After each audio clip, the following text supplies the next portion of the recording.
Isang kawali ng paella na 15 chef ang nagluto. Ang kawali kasi 10 talampakan lang naman ang laki.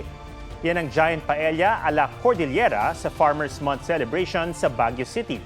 Hindi lang basta paella yan dahil tampok dito ang iba't ibang produkto ng Cordillera tulad ng heirloom rice mula sa Apayao, pinunig o blood meat sausage ng Kalinga, at kiniing o smoked meat ng Mountain Province na layon daw nilang ipakilala sa buong mundo.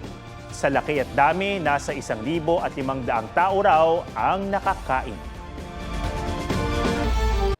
Mga kapuso, alamin ang State of the Nation. Mag-subscribe sa GMA Integrated News sa YouTube. Sa ating mga kapuso abroad, samahan niyo kami sa GMA Pinoy TV at sa www.gmanews.tv.